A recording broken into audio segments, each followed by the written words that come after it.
All right, ladies and gentlemen, so number 10. They're telling us the dimensions, or they're telling us that the dimensions of a triangular prism are shown in the diagram. What is the volume of the triangular prism in cubic centimeters? Ladies and gentlemen, please make sure that you guys identify the formula, the solid that it is, or the shape. That's crucial. Here we know it's a prism. Looking at your reference sheet, because they're telling us a volume. Once you see volume, look at your reference sheet. It tells us volume equals area of the base times the height. Please start off by highlighting the base, ladies and gentlemen. Remember, in a triangular prism, your bases are always triangles. But in any other prism, your bases are always parallel, and they are congruent. The same size, same shape, and they're always parallel, okay? So here, don't forget to break apart the formula. Volume equals to, area of the base is equal to, height is equal to. I'm going to draw out the base here. Here, we know that our dimensions are 12 by 8. So now to solve for the area, it's a triangle.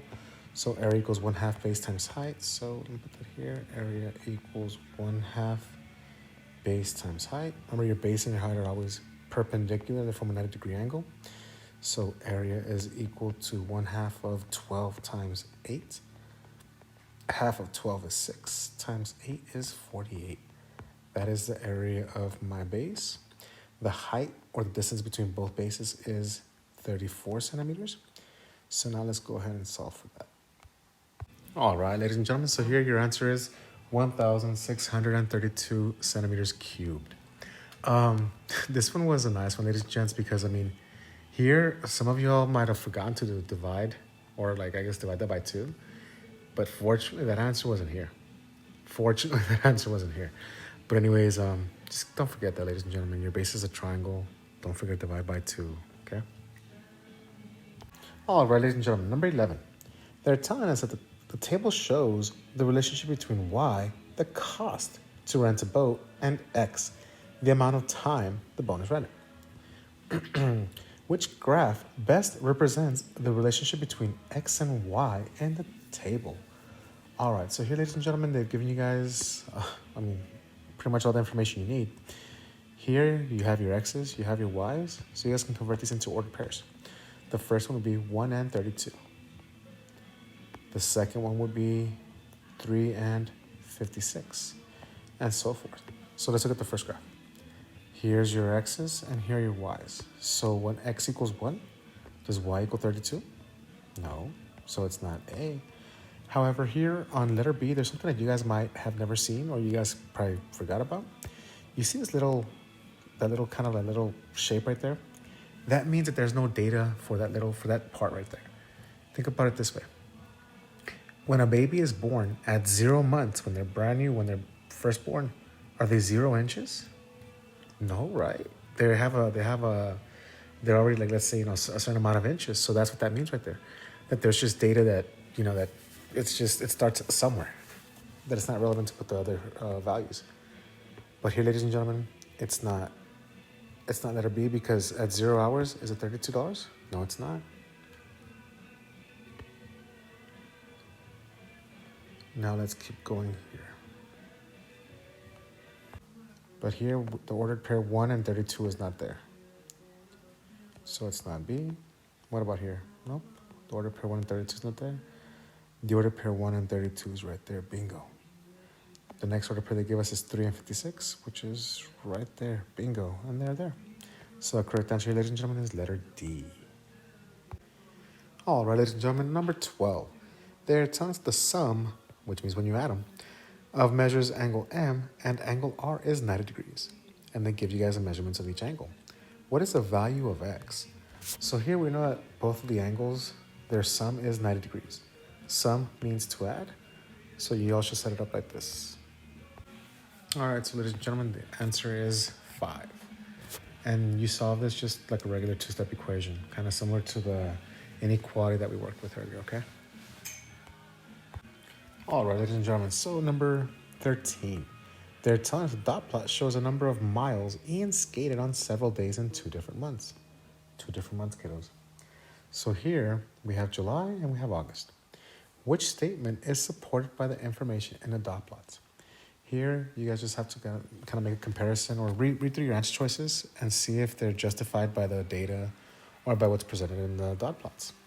Here, ladies and gentlemen, the correct answer here is letter C, which they're telling you guys the mode of the number of miles Ian skated each day in July, which is this up here.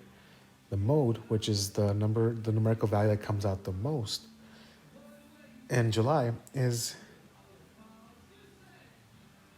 miles skated a day in July is less than the mode of the number of miles Ian skated each day in August. So here, the mode, or the most amount of miles that he skated was, if you look at your increments here, 5, 6, 7, was 8, because that's the most one that comes out there. So the mode for the first set of data is 8. Now for the mode, or the value that comes out the most in August, for August is 11, 12. So in this case, ladies and gentlemen, 12 is greater than 8.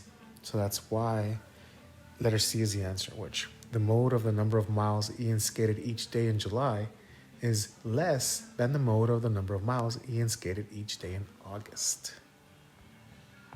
All right, ladies and gentlemen, so for number 14, they're telling us that the top surface of a desk is composed of 2 rectangles and a triangle. 2 rectangles and a triangle.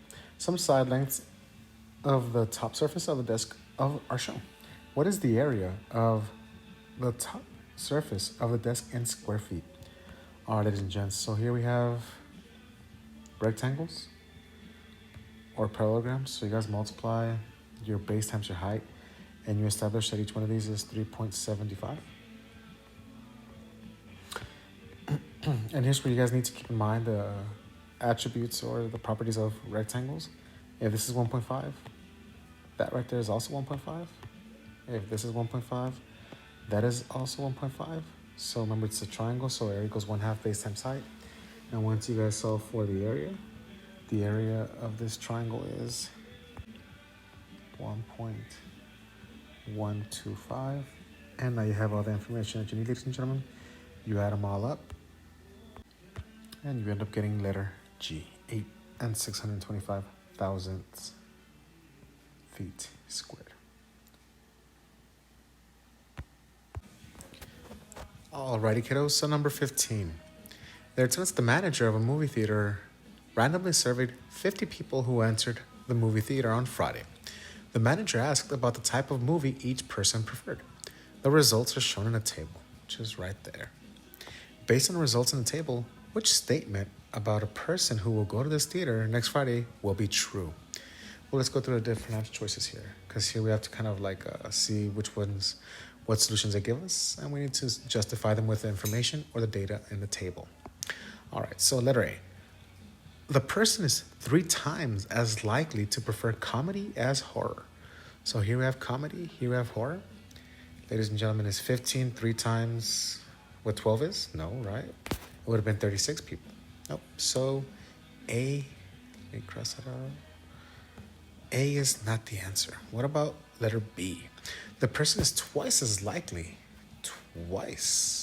which means double, as likely to prefer drama as horror. No, ladies and gentlemen, it's vice versa. They're twice as likely to prefer horror as drama, but in this case, nope. That is not the case either. Letter C, the person is less likely to prefer horror or drama than action. So here we have horror, here we have drama, and there we have action. Well, if you were to add the horror and the drama, ladies and gentlemen, that equals 18. Is 18 less than 17? Nope, not in this case. So, but let's just make sure that we didn't make an error. Letter D, the person is more likely to prefer horror or comedy than action or drama. Well, let's find out. Let's see. Well, let me go back and do that again. All right, so let's see. Horror or comedy. So horror and comedy is 12 plus 15. Color code this year, which would be 27 people. Then action or drama, because they're asking us more likely to prefer horror or comedy, which is 27, than action or drama, which is 17 plus 6, which is 23. That is correct, ladies and gentlemen. They are more likely to prefer horror or comedy, which is total 27, than action or drama, which is a total 23.